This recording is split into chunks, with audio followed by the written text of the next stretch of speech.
नमस्कार दोस्तों, welcome to metal degree institute. तो स्टार्ट करते हैं आज की वीडियो। हम देख रहे हैं यहाँ पर यूपीएससी ईपीएफओ के सिलेबस में जो अकाउंटिंग प्रिंसिपल्स हैं उसके बारे में कौन कौन से मेन टॉपिक हैं जो हम पढ़ रहे हैं इसमें। तो अब तक 8 पार्ट बन चुके हैं। उम्मीद करता हूँ कि आपने सारे पार्ट्स देखे होंगे। ये पार्ट 9 है। आज पढ़ेंगे हम अकाउंटिंग साइकिल के बारे में। तो देखते हैं आज की वीडियो।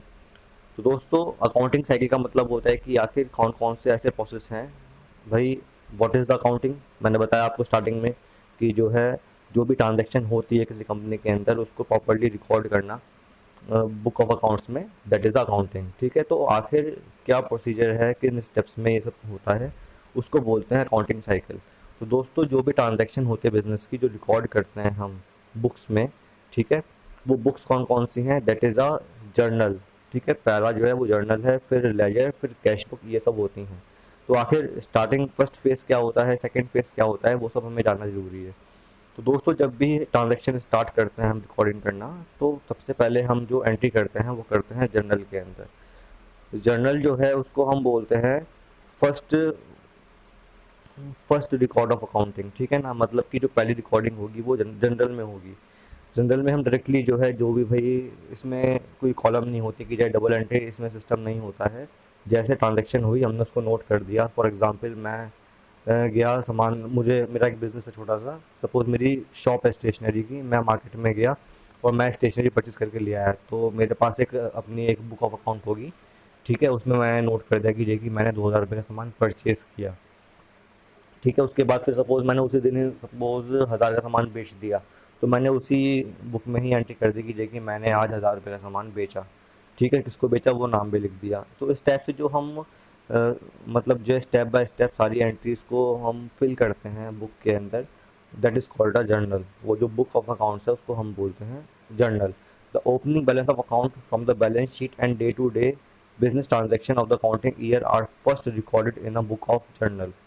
जनरल में क्या होता है कि जब ओपनिंग बैलेंस भी होता है, जो हमारा लास्ट ईयर का बैलेंस शीट है उसमें जो तो क्लोजिंग बैलेंस होगा उसको हम जो है पहले करेंगे नोट डाउन हम जनरल में स्टार्टिंग में।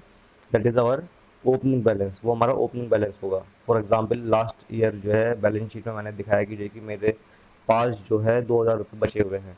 तो ये 2000 रुपये मेरा क्लोजिंग स्टॉक हो गया। अब जब हम नए साल के लिए अपना बुक ऑफ अकाउंट ओपन करेंगे, दैट इज़ जनरल ओपन करेंगे, तो उसमें हम जो है 2000 पहले ऊपर एंटर कर देंगे कि हमारे पास इतना बैलेंस है। उसके बाद हम अपना नया ट्रांजैक्शन शुरू करेंगे कि उसमें से परचेस किया क्या, हमने क्या सेल किया, वो हम उसके बाद शुरू करेंगे। ठीक है, अब इसके बाद जो जनरल बनने के बाद क्या होता है कि हम जनरल की एंट्रीज को ट्रांसफ़र करते हैं किसके अंदर, लेजर के अंदर। जब जनरल बन जाता है उसके बाद नेक्स्ट जो हमारी बुक ऑफ अकाउंट्स है वो है लेजर। इसको हम बोलते हैं प्रिंसिपल बुक ऑफ अकाउंट भी, मतलब कि जो लेजर के द्वारा ही मालूम चलता है हमें कि आखिर आखिर कितना हमारा डेबिट है, कितना हमारा क्रेडिट है। जो लेजर होता है वो डबल एंट्री सिस्टम पे बेस्ड होता है, मतलब कि जो है इसमें डेबिट और क्रेडिट दोनों ही हर ट्रांजेक्शन का डेबिट और क्रेडिट दोनों ही लिखना पड़ता है हमें। ठीक है, और हर मतलब जो ट्रांजैक्शन हमारी हो रही है भाई, सबका अपना अलग अकाउंट बनेगा। फॉर एग्जांपल भाई, ये मशीनरी हमने परचेज़ करी तो मशीनरी का अलग अकाउंट होगा। ठीक है, किसी हमारे जो हम सामान परचेज़ कर रहे हैं वो 2 या 3 बंदे हैं, फॉर एग्जांपल ए, बी, सी बंदों से हम सामान परचेज़ कर रहे हैं, तो ए का अकाउंट अलग होगा, बी का अकाउंट अलग होगा, सी का अकाउंट अलग होगा। ठीक है, इनकम हो रही है तो इनकम अकाउंट अलग होगा, एक्सपेंस हो रहा है तो एक्सपेंस अकाउंट अलग होगा। ठीक है, इस टाइप से हर चीज़ का अकाउंट अलग बनता है। हर अकाउंट में 2 कॉलम होते हैं, एक डेबिट का और एक क्रेडिट का। तो लेजर अकाउंट के अंदर ये सब चीज़ें होती हैं कि जो है separate account of each transaction, जिससे कि हम ठीक से डिस्टिंग्विश कर सकें आखिर जो भी ट्रांजैक्शन हो रही है वो किस अकाउंट के अंदर हो रही है। वो जो ट्रांजैक्शन है वो डेबिट की है या फिर क्रेडिट की है, हम उसको आराम से आइडेंटिफाई कर सकें। That is a ledger. ठीक है, जो लेजर बन जाता है उसके बाद हम क्या बनाते हैं, वो बनता है ट्रायल बैलेंस। ठीक है, ट्रायल बैलेंस क्या होता है दोस्तों, जैसे मैंने बताया कि जो लेजर में सपोज 3 टाइप के अकाउंट हैं, एक ए का है, एक बी का है और एक सी का है।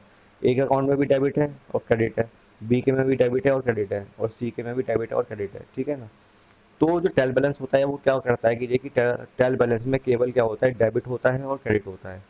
अब डेबिट जितने भी अकाउंट्स थे भाई, ए का डेबिट, बी का डेबिट और सी का डेबिट, सबको ऐड कर दिया, हमने यहाँ लिख दिया। सिमिलरली ए का क्रेडिट, बी का क्रेडिट और सी का क्रेडिट हमने ऐड कर दिया और हमने यहाँ लिख दिया। फिर हम चेक करते हैं कि आखिर डेबिट और क्रेडिट आपस में बराबर हैं या नहीं है। अगर बराबर हैं तो ठीक है, हमारी अकाउंटिंग सही हुई है, और बराबर नहीं है मतलब कि जो है कहीं ना कहीं हमने मिस्टेक करी है लेजर में पोस्टिंग करते टाइम।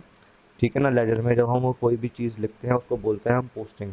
जब हम जनरल से कोई एंट्री उठा के डालते हैं लेजर में, that is called a posting. तो पोस्टिंग करते टाइम हमने कोई मिस्टेक करी है जो कि हमारे डेबिट क्रेडिट में दिख रही है, तो उसको हम सही करने के लिए क्या ओपन करते हैं, वी ओपन सब्सिडियरी बुक, जिसमें है कि हम जो वो भी मिस्टेक है उसको हम नोट डाउन करते रहते हैं। ठीक है ना, तो भाई ये 3 अकाउंट बन गए। उसके बाद जो है बनता है that is our trading and profit and loss account. जब ट्रायल बैलेंस बन जाता है उसके बाद हम बनाते हैं प्रॉफिट एंड लॉस अकाउंट। इसमें क्या करते हैं कि जो भी मतलब ये एक तरीके से फाइनल अकाउंट होता है। भाई अगर डेबिट ज़्यादा है क्रेडिट से, ठीक है, तो मतलब हमें प्रॉफिट हुआ है, और क्रेडिट ज़्यादा है डेबिट से तो मतलब कि हमें लॉस हो रहा है। तो इस टाइप से हम मालूम करते हैं कि देखिए हमारा जो है प्रॉफिट है या प्रॉफिट हो रहा है ट्रेड में या फिर लॉस हो रहा है ट्रेड में। ठीक है, तो उसके लिए प्रॉफिट लॉस जानने के लिए हम बनाते हैं प्रॉफिट एंड लॉस अकाउंट। इसमें हम मेनली जो पर्टिकुलर ईयर है, ठीक है, जो फाइनेंशियल ईयर है उसमें जो भी इनकम है या हमारे जो भी गेन्स हैं, इसके अलावा जो हमारा एक्सपेंडिचर है या एक्सपेंसेस है, वो हम नोट करते हैं इस प्रॉफिट एंड लॉस अकाउंट के अंदर एक पर्टिकुलर ईयर के। ठीक है दोस्तों, जब हमारा ये अकाउंट बन जाता है तो उसके बाद बनाते हैं हम क्या, बैलेंस शीट। लास्ट स्टेप जो होता है that is a balance sheet. Balance sheet क्या होता है कि जो किसी भी एक पॉइंट पर कंपनी की जो फाइनेंशियल पोजीशन है वो बताता है कि बैलेंस शीट।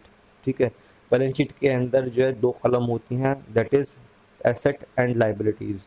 एसेट वो होती है जो हमारे पास फिक्स्ड है, जो कि मल्टीपल ईयर्स तक काम करेगी। लाइबिलिटीज़ वो होती है जो कि एक ईयर के अंदर हमें ख़त्म करनी पड़ती है। जो हमारा फाइनेंशियल ईयर है उस एक ईयर के अंदर हमें लाइबिलिटीज़ को अपनी ख़त्म करनी पड़ती है। एसेट फॉर एग्जांपल भाई बिल्डिंग है हमारे पास, लैंड है, मशीनरी है।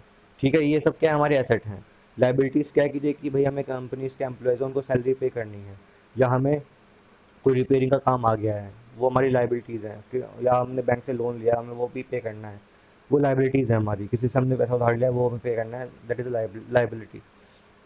तो हमारा कंपनी की कितनी एसेट है कितनी लाइबिलिटी है वो हम जब बैलेंस शीट के अंदर दिखाते हैं। ये बताता है बैलेंस शीट जो है कंपनी का किसी पर्टिकुलर पॉइंट पर क्या उसका फाइनेंशियल पोजीशन है, मतलब कितनी स्ट्रॉन्ग कंपनी के एसेट और लाइबिलिटीज़ हैं, कितना स्ट्रॉन्ग फाउंडेशन कंपनी का, वो हम बैलेंस शीट के द्वारा पता करते हैं। तो दोस्तों ये साइकिल है अकाउंटिंग साइकिल की। पहले बनेगा जनरल, फिर लेजर, फिर ट्रायल बैलेंस, उसके बाद जो है बनेगा trading and profit and loss account, और लास्ट में बनते हैं बैलेंस शीट। तो जो बैलेंस शीट का जो क्लोजिंग बैलेंस होता है फिर दोबारा हम जो नेक्स्ट ईयर के जो जनरल बनेगा उसमें हम उसको एंटर कर देते हैं, जिससे कि साइकिल कंप्लीट हो जाए। तो दोस्तों उम्मीद कर रहा हूँ कि मैंने बताया आपको बात समझ में आया होगा। अगर अच्छी लगी video please like this video, share this video, subscribe my channel. Thank you, have very nice day.